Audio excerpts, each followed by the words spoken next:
we can tell, or No. no way to know? Yeah, I looked on the web, I couldn't find it at all. Yeah, I looked everywhere that it could possibly be, and I don't think it got recorded for whatever reason. Well, that was the best meeting that we've ever had. So much constructive stuff. Everybody was the same page. Jim And we wasn't went out there, and so run our force. we weren't there and I wasn't here, so we got a lot done, right? Yeah, Damn, I that was looked. good. You sure there wasn't anything out there? Actually, that was the microwave, so it was a lot of good stuff. Okay, we are being live streamed. Looks like we've got a few people online. It is February 12th, Monday, 2024. This is the Old Farm District monthly board meeting. It looks like two of our board members are not here. We have one guest in-house, and that's Jim Christo from Southeast. I am James DeRofi. Everybody please introduce yourself, and then we will go straight into the agenda. Hello, I'm Ross. I'm on the board as well. Karen Johnson, land use chair. Brian Kennedy. And Jim Crystal from Southeast Bend.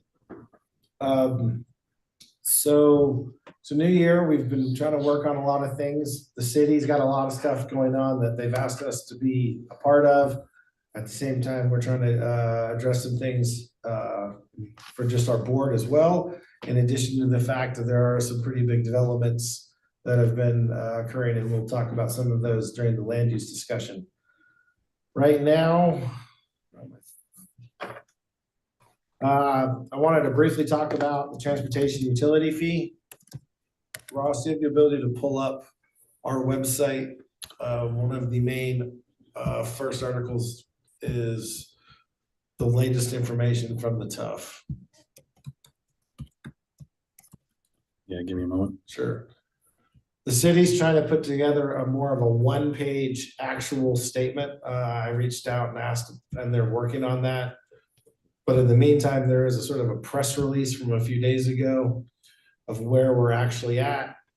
And when I say we, I mean the people in the city of Bend regarding the transportation utility fee.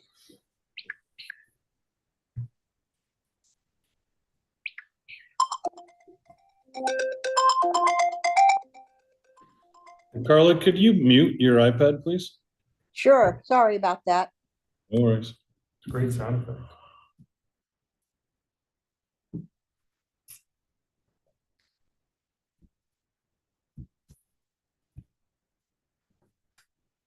No, not Bend Forums, oldfarmbend.com or Old Farm Bend. Gotcha. Sorry, folks.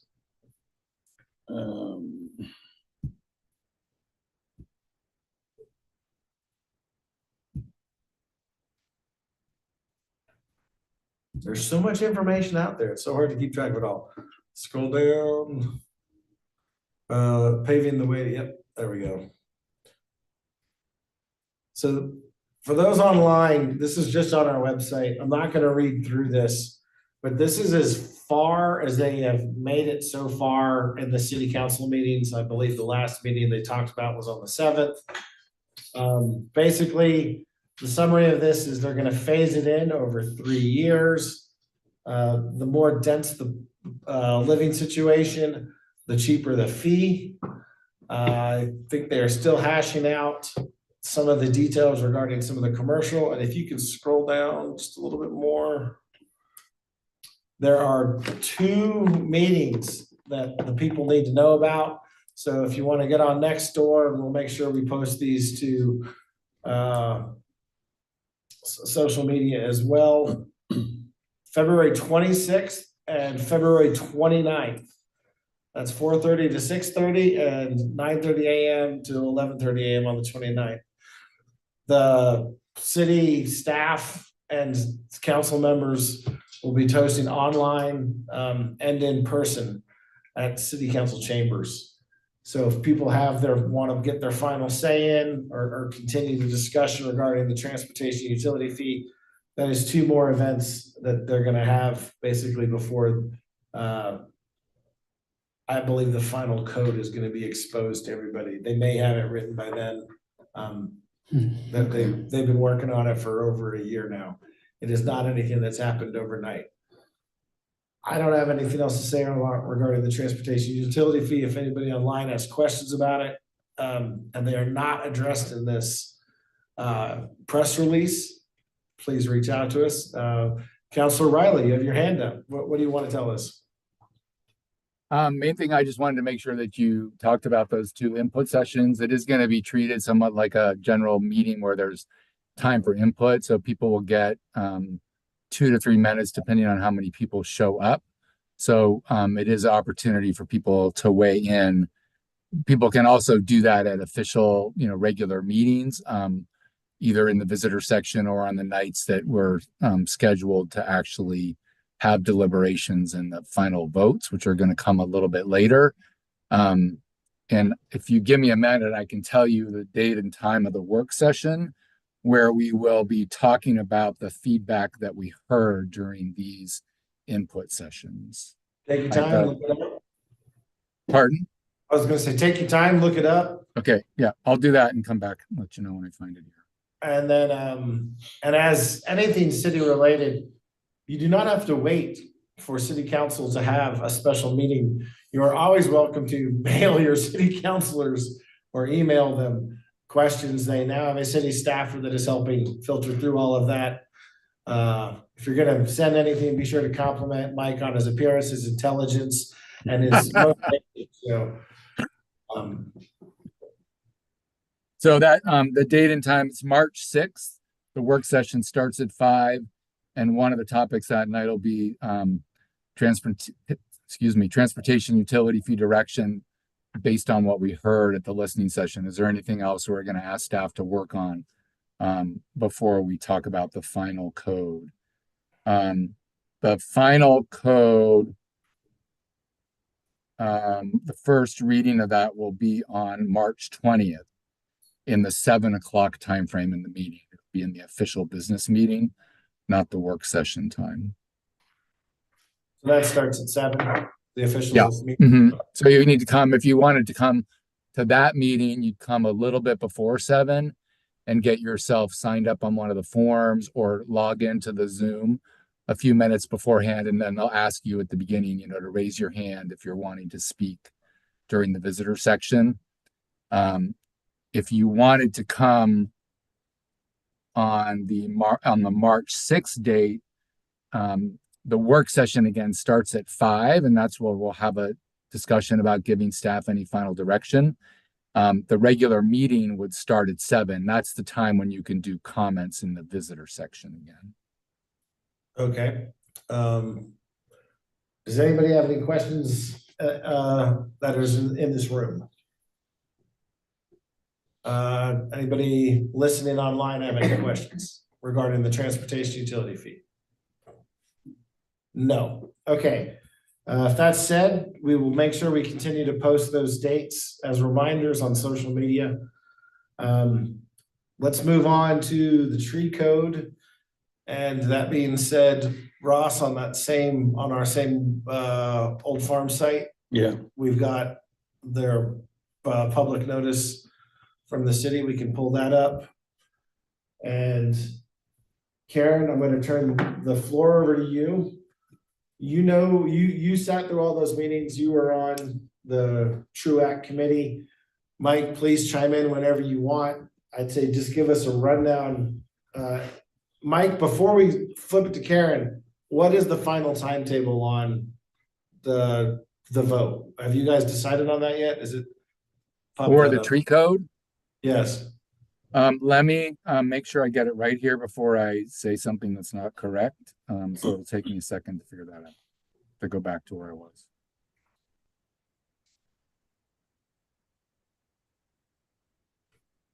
In this meeting, we are recording and it will make it to our website. Sorry about January. It was follies of a new year.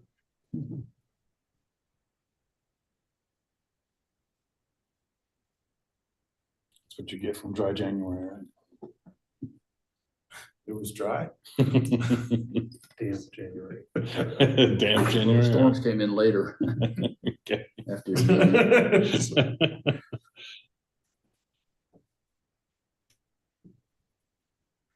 Karen, you can make some comments while Sure, Mike is. I'll be glad to.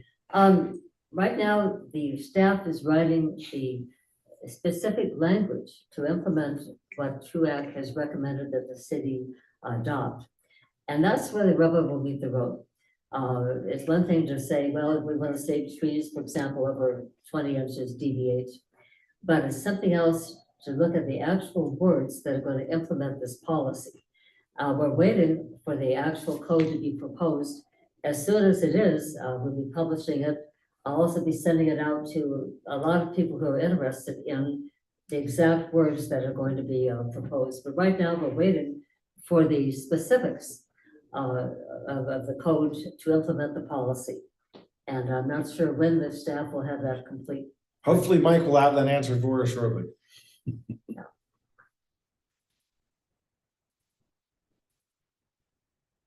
And just so everybody's aware, whatever decision they decide will be for developments that are submitted, developments and plans submitted to the city after that fact. So if there's been a development that's been in the works for the last 1, 2, 3 years, 3 months, 5 years, 10 years, it will be grandfathered into the old code. Which is to say, no code. No code. Or no enforceable code. You know, right? That's Oh, what they don't I'm like to use that term. There's technically a code. It's just, Now, have they come up with the dates where they're gonna accept public input? that is, They were talking about it at the March 7th meeting, but they didn't come up with dates at that Well, point. at the work session, at city Yeah, council that's last what I was Wednesday, listening in on it too. they had general projections of March and April. Right. But it all hinges on when we're gonna get the actual So- words. Mike, did you find it for us? Yeah, so the current council schedule is calling for the first vote on June 5th and the second vote on June 20th. Because this is a land use decision, it requires the formal process of a first and second vote because it's an ordinance. Excuse me. It also means that it goes through the planning commission. So I don't have that schedule. But what we will get on June 5th will be the version of the code that is sent to the council from the planning commission. So the planning commission could very well make changes. So just so people understand that, you will have the opportunity to make comments to the planning commission, and then they'll deal with it and decide if they just want to leave it as is or revise it somehow. And they'll forward their recommendations onto the council. So that's partly why the time frame is a little farther out, because they have to fit all that in and meet all the public notice requirements, et cetera. So I don't have, like I said, those dates. I can dig around in a minute here, but the current schedule for the council is to get the first reading of the ordinance, as I said, on June 5th, and then the second reading on June 20th. June 5th is the opportunity for comment, though. I want to make sure people understand you don't show up for the second reading to make comment. Generally, we don't change things, because if we do that, then we have to start the process all over again. It's not that it never happens, but it's not likely. So really, people need to focus, if you have comments, of being there at the latest on June 5th, and ideally getting emails to us before June 5th would be helpful between the planning commission and when we And for historical context, pretty much the planning commission, whenever there's a decision made like this, they typically, it's part of their agenda about 4 to 10 weeks before the city council looks at it. That way, if the planning commission has issues with it, it gives staff a few weeks to make the alterations before it goes to city. So city council's meeting June 5th. We could probably just assume beginning of May or end of April is when the planning commission is going to be talking about it. And you are welcome to give comments, public comments to the planning commission as well. So you do not have to wait till the last minute. Right. To exactly. And council up with questions. Get them in beforehand is my recommendation. And once the exact code is published, I'll be getting a copy, and I'll be writing up what it means, what is proposed, what I think should be changed. For example, whether there should be a mandatory minimum number of trees saved on the property without mitigation. There'll be some issues, and I'm looking forward to seeing what the exact wording is going to be. But we'll get that out as soon as I get it.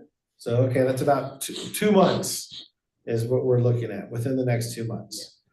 Any questions about the tree code that no one has seen yet?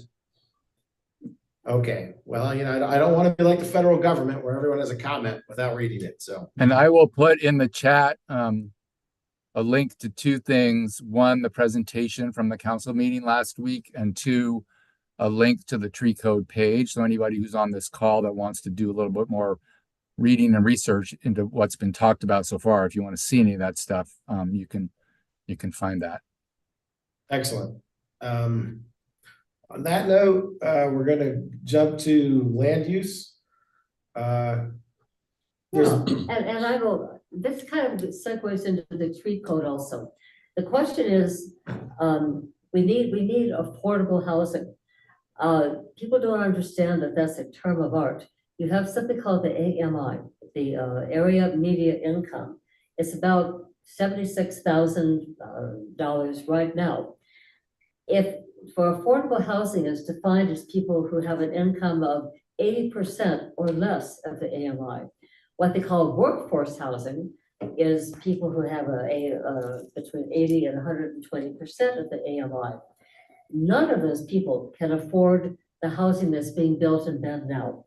The typical house, single family detached, is going for, say, $700,000. When you do the math, you can go online, you can plug in all kinds of formulas for what kind of mortgage people can afford for how much of a house. You'll see that the average person with the AMI, say of exactly $76,000, cannot afford a house more than $400,000.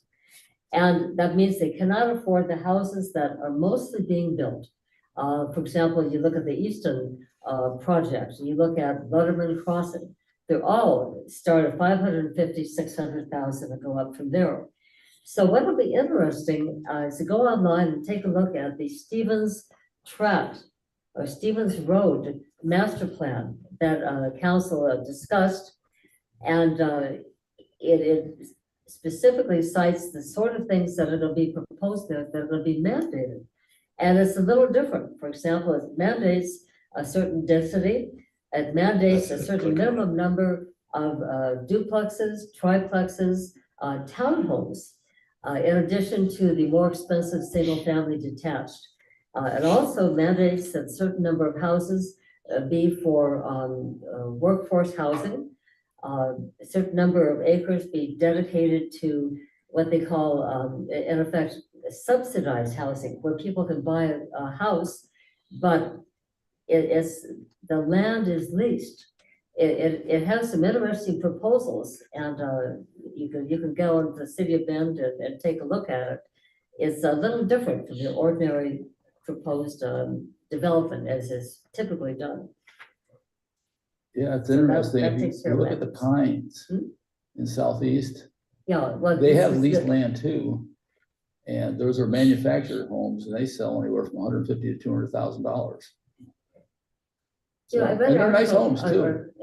manufactured homes too. And I know James, it gets me into this, that all over the country, there are companies making homes that are so-called manufactured, but they're 2-3 stories with a basement. Modular construction Yeah, versus modular construction. versus And, manufactured. and as opposed to your stick-by-stick construction, we do not have a company in Oregon that does that. And apparently it's not so easy to start. You have to have certain supply chains, you have to have certain expertise in putting these homes together. But there are other places that are cheaper to build houses than what we're doing. And it's not quite clear to me how we get to that point. But there are things that we could be doing differently, and we're not. Yes, there are definitely things we could be doing differently. A lot of it does have to do with the market. Central Oregon would basically need to have one of the factories pop up. There's a few in Washington that sell homes to basically the Portland area, but none of them really come to our area. That being said, so the city council just approved the master plan for the Stevens Road tracks, I believe last week. Mike, nod if that's correct. Yep. That's correct.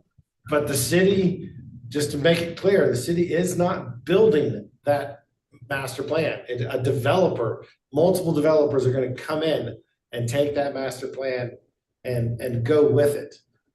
Sometimes there's a misnomer about affordable housing being a government project, and that is not how our affordable housing is done in this state or in this area. The government may chip in some cash or give them some exemptions. But that is not what is gonna happen with the Stevens Road tract. On that note, Karen, myself, one of our other board members attended the first Stevens Ranch housing project 2 weeks ago. And for people, that is the actual property that is adjacent to 27th Street. And there are gonna be, I believe, 146 or 164 attached townhomes going in on 2 large plots of land. And they're going to be bordering the new library on the north and east.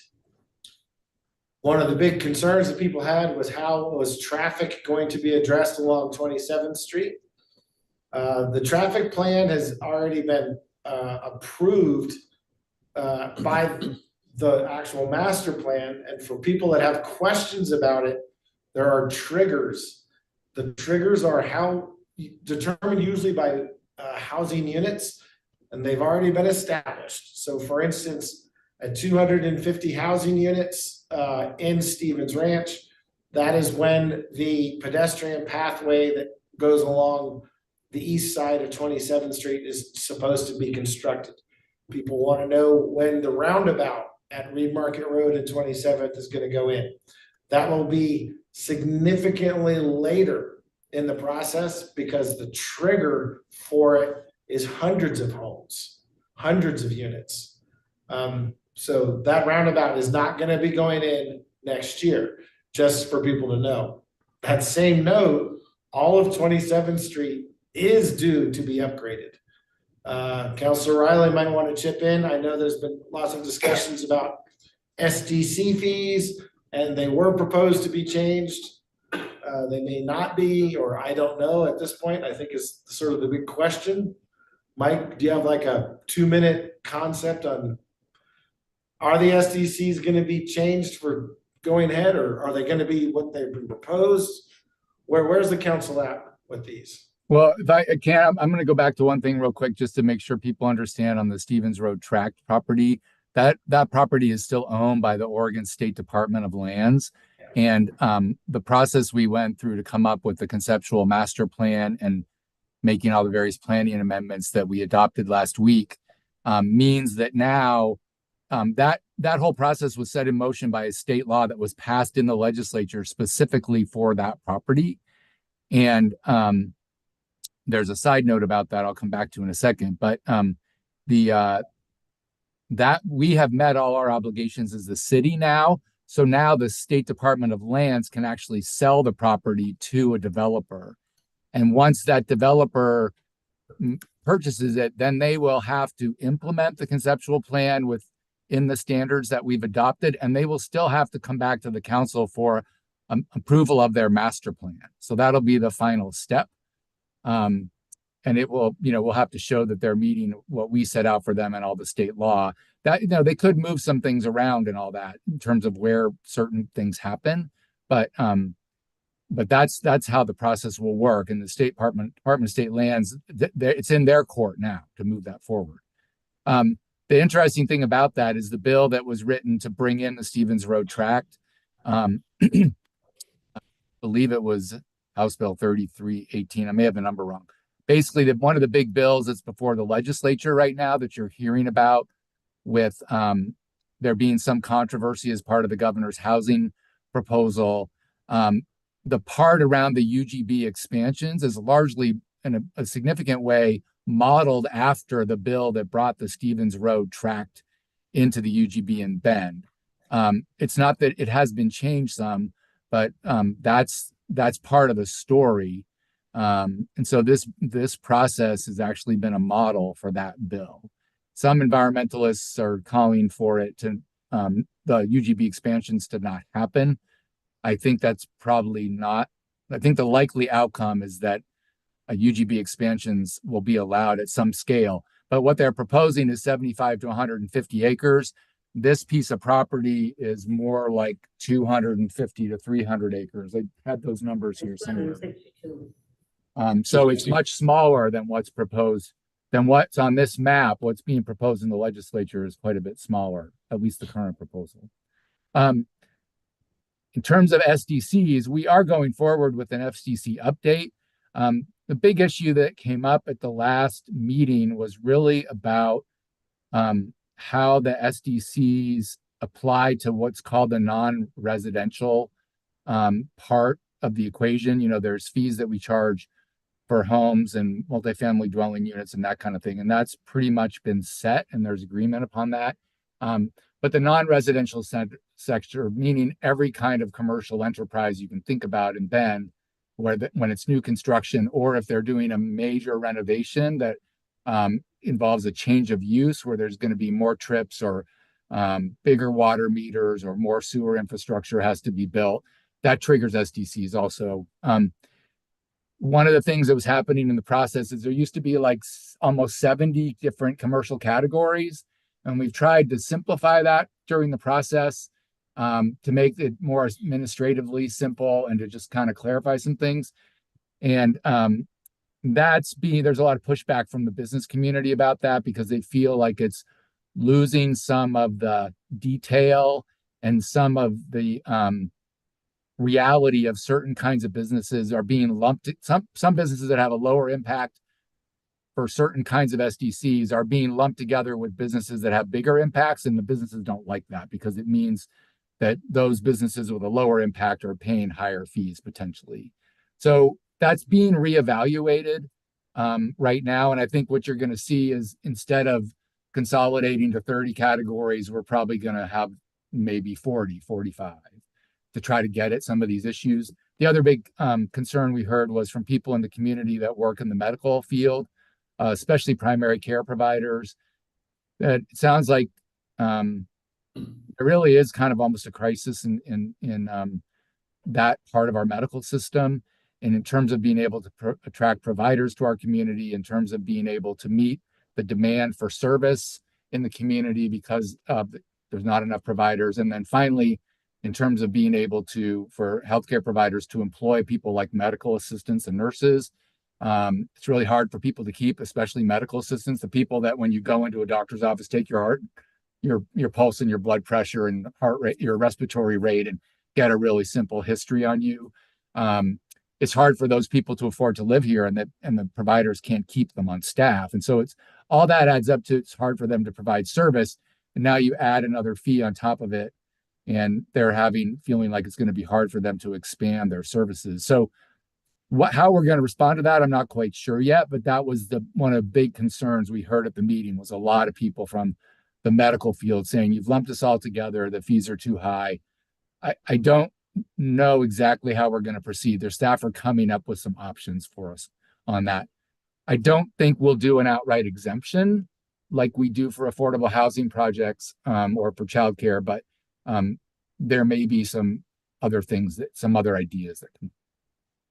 But it is moving forward. We just put it on pause a little bit to get a little bit more input and a little more time to deal with some of the feedback and concerns that have come from the non-commercial sector. And then I think we're probably going to do some kind of phased-in implementation, much like we did for the transportation utility fee, at least for the commercial side, the non-residential side. Whether we'll do that on the residential side, I'm not sure yet. Okay. And one more thing, since got the Stevens Tract and Ranch map up, the initial shutdown on 27th Street is going to be from Wilderness Avenue heading north. And we're going to start seeing that in a few months. We do post, the city has a weekly road report, which we post to our site. That being said, this is a message or a request to you, Mike. When Ferguson went under the sewer construction acts over the last year and a half, we had serious safety issues. It was turned into a one-way road and people were ignoring the fact it was one-way. And the police literally were told about it and pulling people over and just letting them go with a verbal warning. On 27th Street, I highly recommend. It sounds like it's gonna be open with a detour both directions. But we know that all of 27th Street is gonna be torn up for a couple of years. We need to make sure that how that's done is done a lot more safely than has been done in the past. That is my personal request to you. Please pay attention to that. I've heard countless people talk about not just our side of town, but I think over by the hospital, everybody complained about that intersection as trucks were driving through yards to circumvent that. They have the same problem in Newport. Yeah, and it's not necessarily a government issue, it's a societal issue, Mike. But maybe we should, I don't know, buy some billboards, pay attention when the road's closed signs. I don't know. Well, we're also, the council's entertaining the ideas of, automation in some of the traffic issues. Boy, this would be a great place to put that in. You have folks with flags trying to stop. I've seen semis literally going against the one-way traffic because there's nobody there. So that makes it okay. I think, if we were going to explore the use of automation, that would be a really good place to try it. You put cameras in place, so wrong way traffic is not going to get away with it. And Mike, I know you're into commuting transportation options. That being said, as 27th Street is going to be shut down for a long period of time or at below capacity levels, Ferguson is not up to the par that you guys are going to be directing down it. I know that the Ferguson and 15th intersection is due at some point in the future for upgrades. Like a roundabout? For roundabouts at some point as part of the transportation system plan, but literally as you guys reroute everybody down it, especially going to the dump for the next 3 years, just be aware of that. It is a bad timing of how that's playing out. Yeah, Mike, this is because there's no light here at Ferguson and 27th. yeah, no so light Ferguson around and about. 27th, that's a very that intersection is due to be upgraded as well. But at this point, you're going to be routing everybody down Ferguson as 27th Street goes into a construction zone. So I'm just giving you the heads up, Councilor Riley. You're going to be getting letters of. We're going to be hearing about this one, huh? Yeah. Yeah, we've heard a lot about closures. I mean, it's very frustrating. My part of town, we've had quite a few of them the last 18 to 24 months. They sort of Yes. never seem to stop. One thing the city could consider is opening up a right-hand turn on westbound Ferguson at 15th.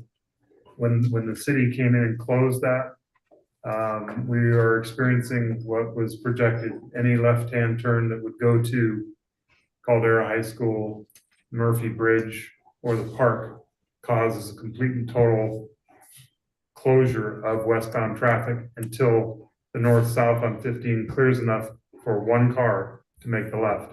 Make the So- left from Ferguson to southbound 15th. Correct.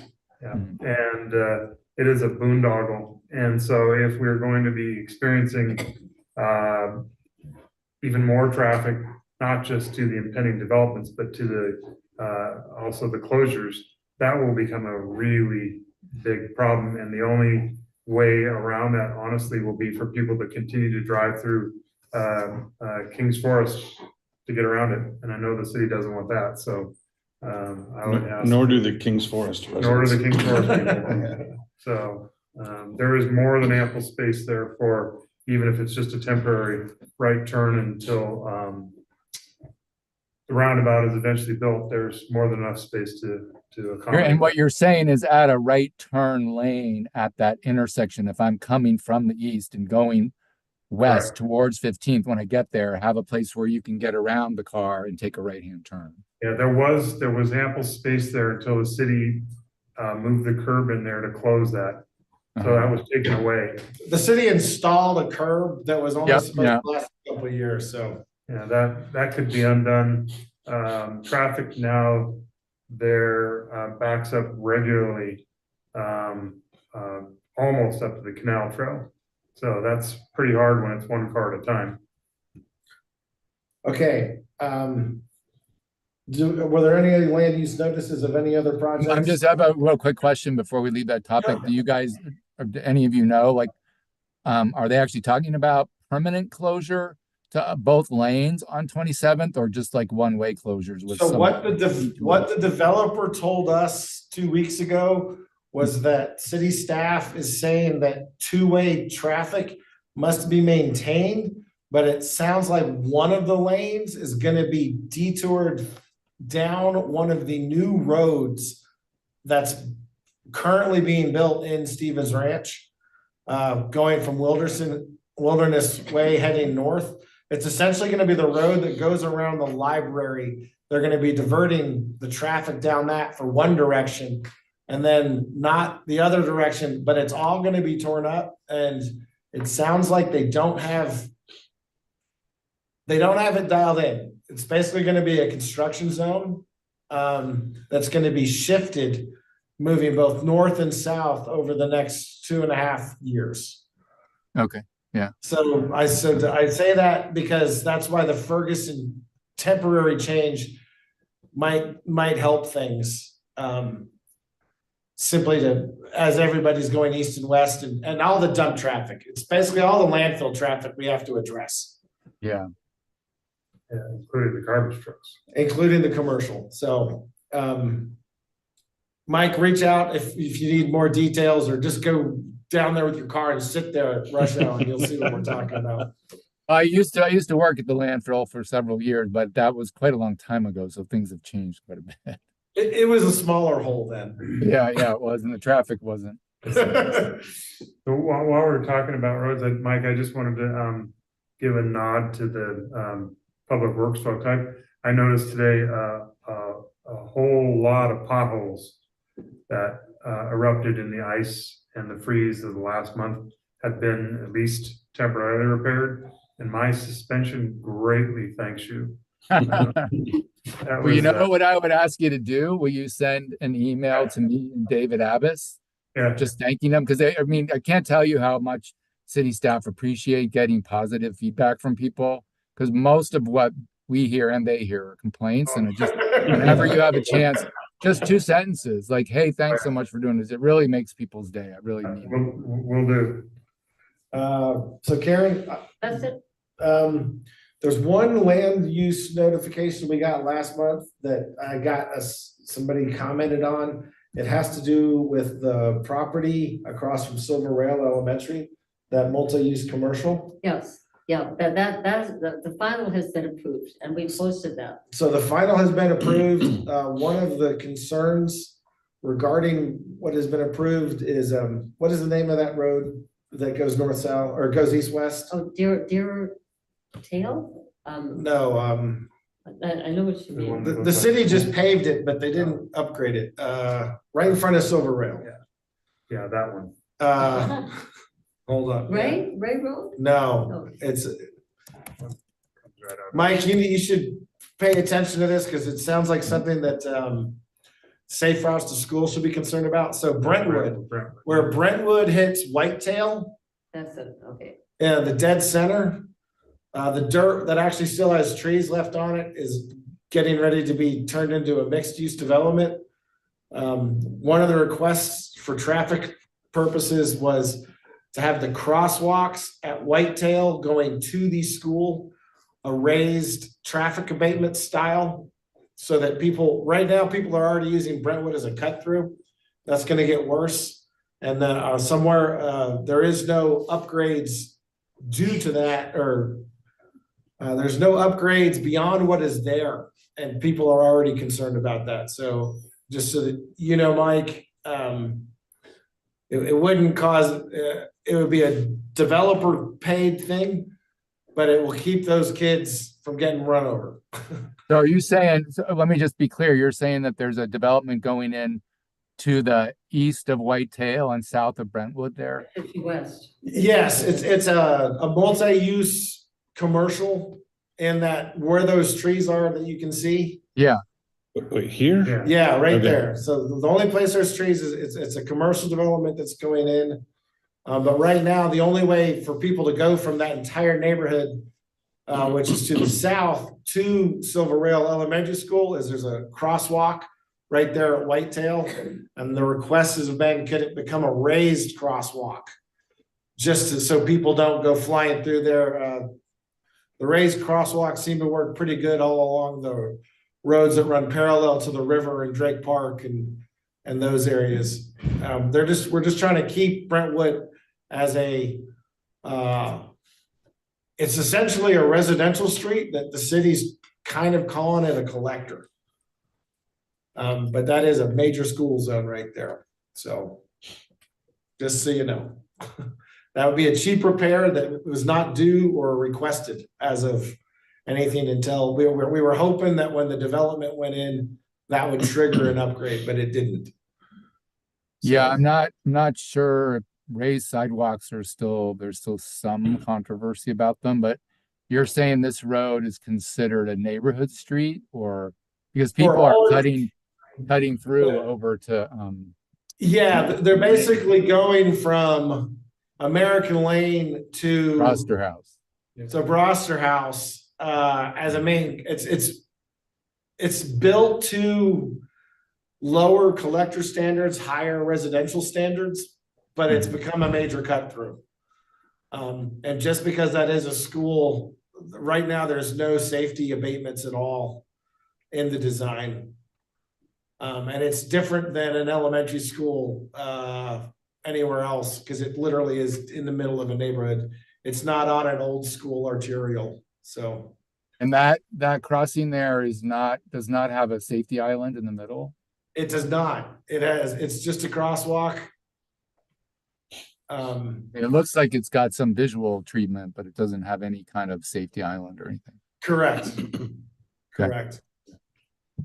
So yeah, that was just something that somebody reached out to me about after that got published, the final approval. I don't think we have any more land use. Did you guys bring this one up at all as part of the neighborhood street safety program? No, because at the time that commercial development was still a dream away.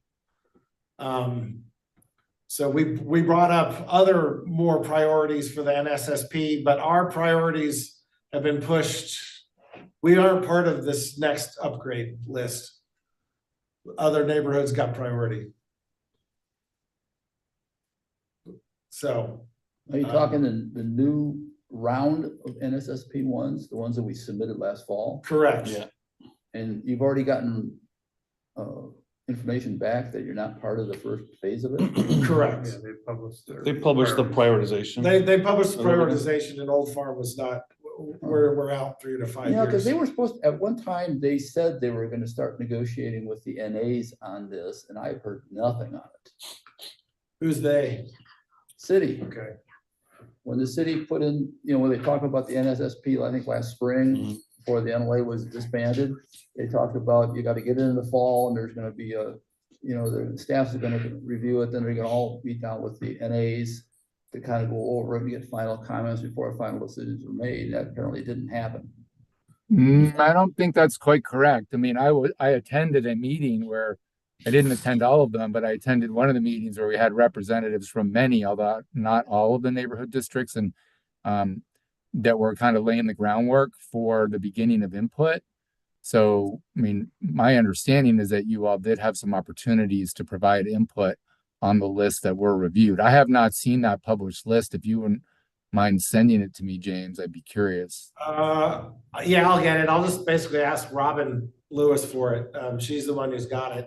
Okay. The reason we were bumped down was just due to the prices of some of the other projects were prioritized over Old Farm. And like I said, at the time, that road, there wasn't a commercial development that was approved for development. So it's basically the priorities shifted due to that area finally getting built out. Yeah, it didn't even make it onto my list. It didn't make it onto the list because it wasn't an issue at the time. Yeah, right. No, I understand. I mean, that's the problem with rapid growth is that, stuff can happen so quickly all of a sudden. So, hard to keep up in general. I mean, apparently what's happening is some of us are not getting notice of it, because I didn't get any notice of it. This is the first I've heard that the list has been published. Because I was asking at the previous meeting, with Miguel, I said, what's the status of it? I haven't heard a thing on it. I'll shoot Michaela a letter tomorrow and see if I can get something set out. If it's just us, I'll make sure the other NAs get it or ever send it to everybody. Why don't Just you as CC me, James? Okay, that's fine. So the last thing, Mike, I want you to listen in on this, but this is a conversation that we've been having, and then all the other neighborhood associations. First and foremost, shoot, Karen left, we can't do the vote, but we have another month. City is basically creating districts rather than neighborhood associations. Briefly, Old Farm District really isn't affected because we've been the Old Farm District since day one. Our acronym is Old Farm District Neighborhood Association. So next month we'll vote on it and send that to the city staff per their request. We are going to remain the Old Farm District Neighborhood Association. So we are the entity that is the governing board for the Old Farm District. And rather than buy new signs and rebrand everything, which we did about 2 years ago, we're just going to stick with that. And it sort of falls under the category of what the districts are wanting. Well, I'm gonna chime in because you're presupposing that we're gonna keep that. I am presupposing because we have not voted on it yet. So, but my question I have for you is, from a marketer standpoint, having NAs and districts seems colossally confusing. Since the research that the city underwent a couple of years ago was very clear about the confusion with residents among HOAs and NAs. So now, if we don't standardize this, doesn't this make it worse? HOAs, NAs, and districts? And where does the city fall into allowing the neighborhoods to go which way they want? You've given us 2 months to decide, Mike.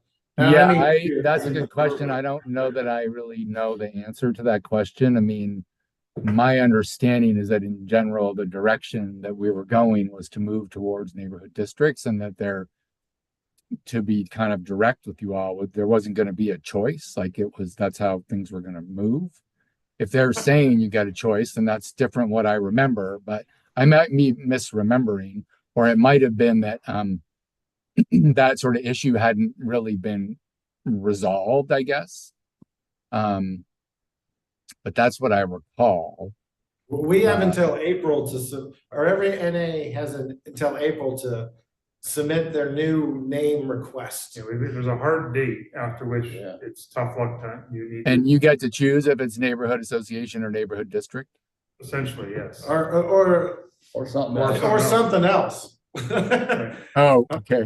Yeah, it's a pretty open state. It's an open request. So and personally, I mean, I know we're already Old Farm District NA. I like fewer words. Ross will like that. Old Farm District, but neighborhood or something, right? To me, just from a brand standpoint, to James' point about redoing signs and letterhead and logos and everything else, it feels to me like that would be a smaller sacrifice if the city is going to be firm about having consistency, because it becomes a major redo, but it's a one-time. If we get this hodgepodge of districts, NAs, and potentially others, I just can't fathom how that's going to further the city's goals of having a better understanding for residents who are only peripherally involved now. So, any thoughts that council might want to share on that would be useful. Well, I would agree with you about the consistency issue. I think that it's helpful for be able to say we either have neighborhood associations or we have neighborhood districts and kind of get it consistent. But also would be a good opportunity for the city if we went all districts like you were under the impression we were going. The city could actually celebrate that, in the sense that in any brand situation, you always want to put out an effort. You don't want to rebrand in the dark. So well, there is that terrible movie, District 9. So let's not do that route. Numbered districts. I kind of like that movie, actually. Do you want to live in District 11 or what is that, Hunger Games? District 13. Then there's the Hunger Games one, but there was a District 9 from Yeah. South Africa. We already have a District 2 in Bend, so on the west side. Yeah. Mm-hmm. So then the other thing is the members of the neighborhood associations have been meeting, trying to not codify, but what would you say, Jim? Trying to solidify. Agree on something, agree on a path forward. Agree on a path forward regarding whether or not NART, which is the Neighborhood Association Roundtable, how it should exist as an entity, and it has existed for about 20 years. At the exact same time, city staff is wanting the districts to meet in a few weeks. I've already sent my RSVP, so are others, regarding how the districts should move forward as an entity.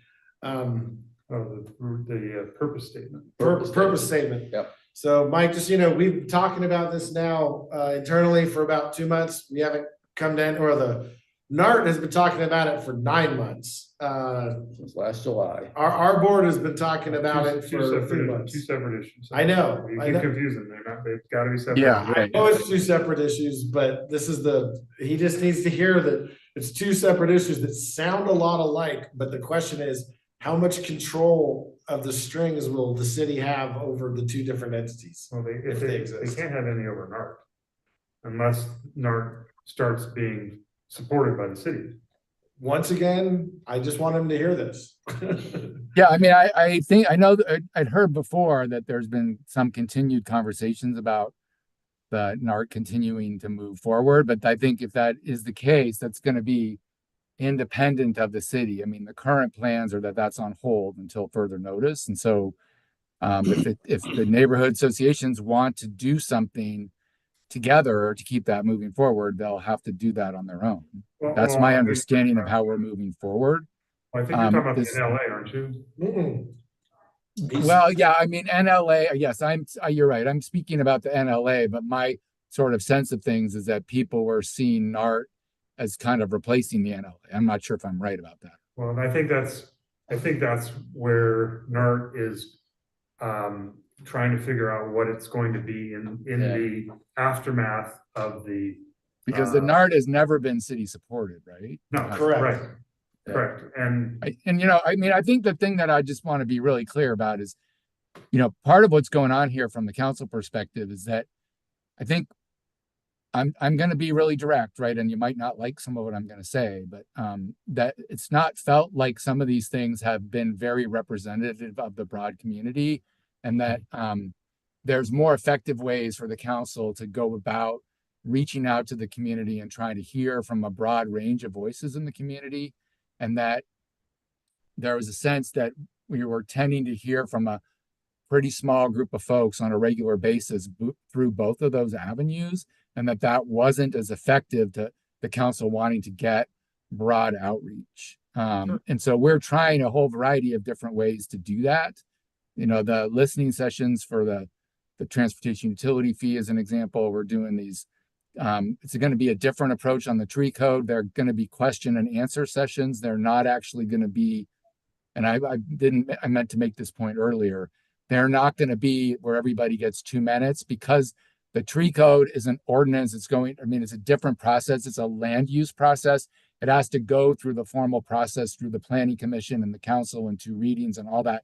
So we're going to use that mechanism to engage people on the tree code. But for the transportation utility fee, we're trying to organize some roundtables. That one of them, I believe, is getting planned right now for sometime in May. And I think, James, that there's been some outreach to you about that. Yes, so we're trying a bunch of different ways to do outreach in the community, which ideally we're hearing from a broader section when we go out to different parts of the community. So, that's Mike, I'm relaying rumors to you, so about them. That's what I'm doing in the statement today. Okay. Well, I think it's fair to say that it's not a rumor that NART is trying to figure out what it's going to be going forward. Correct. And there's a very strong interest there is a crossover between what NART was, and then you have the influx of people who may have been more involved in NLA. So those are two very different entities, and that's part of why NART is having to do the work of figuring out what do we want to be when we grow up. So Yeah, and I think if people decide they want to do that independent of the city and are going to organize and get a structure for it, and if it has to raise money, like that's obviously people's choice, right? Yeah. But I'm assuming this meeting to discuss the purpose statements of the neighborhood districts is the city-driven process where we support districts, with outreach tools and a certain amount of budget and all that kind of stuff that was laid out, either earlier this year or sometime. It was actually sometime in the second half of 2023, I think. That's what that other meeting you're referring Yes. to. yeah, but I would chime in on that there is a pre-survey that we have been asked to participate in for that meeting, and you get 2 or 3 questions that are relatively easy to answer. And the last one is, if you were doing this, what would your mission statement be? Which is, we've been working on the mission statement for NART for 9 months. So at that point, I opted out of the survey because that's way more work, and it's also it's sort of like, what do you want it to be? And then we'll tell you what it's going to be. So but remember, I think if NART is meant to be an independent thing. We're not talking about NART. We're talking about the NA or the district purpose statement. Oh, okay. They're asking us to write the mission statement for it. And I personally think that's a little bit backwards, that we should have some collaborative process about what it is the city envisions. I feel like the city is envisioning something, but we don't know exactly what that is. And then we'd love to be a part of discussing what the mission statement would be. So I just wanted to chime in that it feels a little bit like the out of order there. We will know more in 2 weeks after we attend the city's version. And when and where is that meeting happening? Municipal court, 4 to 8 28th, on the 28th. 20th of February. You guys are providing pizza. Thank you. You're welcome. Make it pepperoni. And Right. jokingly, but serious at the same time, let's not call it the district roundtable because we don't need more dirt. So. Yeah. I had to, but so yes, we no longer have a quorum, so we can't vote on anything at this point. We'll have to do it online. Or It's next month. a 4-hour meeting from 4 to 8. Or they Well, they haven't exactly told us the format, but that is when we were told to go. Yep. So that's just another thing that we'll wait for more communication Right. from staff. Which kind of goes back to my point. If there's 4 hours worth of discussion, then there's more going on here than probably we should be offering in blindsided mission statements. Well, I wonder if maybe it's like a kind of drop-in thing where there's going to be a presentation at a certain time, but you don't have to be for the full 4 hours. It seems like a pretty long meeting. Yeah, we just don't know. We do not know the details yet. We're just filling out the RSVPs and your surveys, so. Okay. At municipal court, At the municipal court. 15th and Green. Which is a great location, centralized, local, it's Yeah. close to the public transportation, which all stops at 5:30, but. So, Yeah, that's a different question. different question. So we have nothing else on our agenda for tonight. Mike, last month, we ended our meeting talking about potentially having a gathering for Right. communicating. Yeah, that's But right. but then I thought you said that your timing based on your calendar was really that May time period. Is that what you were referencing a second ago? Yeah, that's what I was referencing. So I did quite a bit. We had quite a bit back and forth with Michaela and Mayor Keebler and others talking about, because this is consistent with us trying to do 2 to 4 sort of issue focus, but regional, if you will, within the city, what we're calling them open houses or roundtables. I don't know if they've decided on the right wording. where there'd be an opportunity from, I think, people selected from that part of town to engage with counselors on a particular topic. And then also some open Q&A, kind of more roaming around and talking to people. The format has not been solidified yet, I don't think. Michaela may have worked farther on that.